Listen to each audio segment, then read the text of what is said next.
آئیے ہم خداوند کے کلام کی طرف بڑھتے ہیں۔ میرے ساتھ نکالیے رومیو اس کا 8 باب، اس کی 5ویں اور 6 آیت۔ خداوند کے کلام میں یوں مرقوم ہے، کیونکہ جو جسمانی ہے وہ جسمانی باتوں کے خیال میں رہتے ہیں، لیکن جو روحانی ہے وہ روحانی باتوں کے خیال میں رہتے ہیں۔ اور جسمانی نیت موت ہے، مگر روحانی نیت زندگی اور اطمینان ہے۔ خداوند کے پاک کلام کا پڑھا اور سنا جانا ہم سب کے لیے باعث برکت ہو، اور جماعت مل کر کہے آمین۔ آمین۔ جو جسمانی ہے وہ جسمانی باتوں کی فکر میں رہتے ہیں، لیکن جو روحانی ہے وہ روحانی۔ یہاں پر 2 نیتوں کا ذکر کیا گیا ہے، ایک جسمانی نیت اور ایک روحانی نیت۔ جسمانی نیت کو موت کہا گیا ہے اور روحانی نیت کو اطمینان اور زندگی۔ آپ نے سوچنا کیا ہے، آپ نے نیت کیا کرنی ہے، وہی آپ کے انکانشیس میں چلی جائے گی۔ آپ ایک بات کا ارادہ کرتے ہیں، اس کے بعد آپ اسے پورا کرتے ہیں۔ ایسا ہوتا ہی نہیں کہ آپ سوچے ہی نہ اور آپ اسے کر دیں، ایسا کبھی نہیں ہوتا۔ آپ نے یہاں پر چرچ میں آنا تھا تو آپ نے ارادہ کیا، ارادہ کرنے کے بعد آپ نے تیاری کی، اور اس تیاری کرنے کے بعد جو نتیجہ نکلا آپ خداوند کے گھر میں موجود ہیں۔ آپ جب بھی کچھ کرنے کا ارادہ کرتے ہیں پھر آپ اس پر عمل کرنا شروع کرتے ہیں، پھر جا کر اس کا نتیجہ اخذ ہوتا ہے۔ اور جو نیت آپ نے کل کی تھی کہ میں نے چرچ میں آنا ہے، پھر آپ نے اپنے کپڑوں کو پریس کیا، آپ نے اپنے جوتوں کو تیار کیا، بہنوں نے بھی ایسا ہی کیا، اپنی تیاری کی، اور اس کا نتیجہ کیا نکلا، آج یہاں پر آپ موجود ہیں۔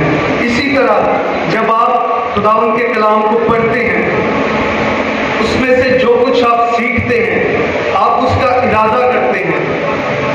ارادہ کرنے کے بعد روح القدس آپ کا مددگار ہے۔ جب آپ اسے کچھ پورا کرنے کی کوشش کرتے ہیں، اگر آپ سے نہیں ہو پاتا تو روح القدس آپ کی مدد کرتا ہے کہ آپ اسے پورا کر سکیں۔ اب یہ ذہن جو ہے یہ آپ کا میدان جنگ ہے۔ اس ذہن کو خدا بھی استعمال کرتا ہے اور ابلیس بھی استعمال کرتا ہے۔ دونوں آپ کو سوچے دیتے ہیں، دونوں کی طرف سے آپ کو خیال ملتے ہیں۔ اب ارادہ آپ کا ہے کہ آپ نے کس کے خیال کو لینا ہے اور اسے اجازت دینی ہے کہ وہ آپ کے دل تک پہنچے۔ جب میں آپ کے سامنے لفظ دل بولوں تو آپ سمجھ جائیے گا کہ میں انکانشیس کی بات کر رہا ہوں، میں بات کر رہا ہوں آپ کے ذہن کے پاک ترین مقام کی۔ اگر آپ ہیکل کو بھی دیکھیں تو اس کے 3 حصے ہیں، بیگانے برآمدہ تک تو آ سکتے ہیں، تینوں حصوں میں فرق ہے۔ بیگانے باہر رہ سکتے ہیں، اس سے اندر پاک مقام میں خدا کے لوگ آ سکتے ہیں، لیکن پاک ترین مقام میں خداوند کی حضوری اور خداوند کا کلام جو 10 احکام پر مشتمل وہاں پر موجود ہے۔ خداوند کے کلام کے جو رکھنے کی جگہ ہے وہ پاک ترین مقام ہے، اور آپ کے ذہن میں جو رکھنے کی جگہ ہے وہ آپ کا انکانشیس ہے، جو آپ کا شعور ہے، باشعور ہے، اس میں چیزیں آتی جاتی رہتی ہیں، وہ کلام کے رکھنے کی جگہ نہیں ہے۔ اور لاشعور جو ہے وہ بھی یاد کروانا پڑتا ہے، اس میں بھی خداوند کے کلام کے رہنے کی جگہ نہیں ہے۔ اگر آپ خداوند کے کلام کو رکھنا چاہتے ہیں تو اسے وجد میں رکھیں، اسے اپنے دل میں رکھیں۔ اسی لیے خداوند کے کلام میں واضح طور پر لکھا ہے کہ میں نے تیرے کلام کو اپنے دل میں رکھ لیا تاکہ اس کے خلاف گناہ نہ کروں، تاکہ مجھے تیرا کلام پر وقت یاد آ جائے اور مجھے کسی سے پوچھنا نہ پڑے۔ جب بھی آپ خداوند کے کلام کو پڑھتے ہیں تو کوشش کیجیے کہ وہ آپ کے دل میں نقش ہو جائے، اسے غور سے سنیں، ایسا نہ ہو کہ کسی کو یاد کروانا پڑے آپ کو۔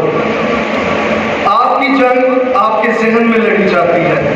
ابلیس آپ کو کوئی سوچ دیتا ہے اور خدا بھی آپ کو سوچ دیتا ہے۔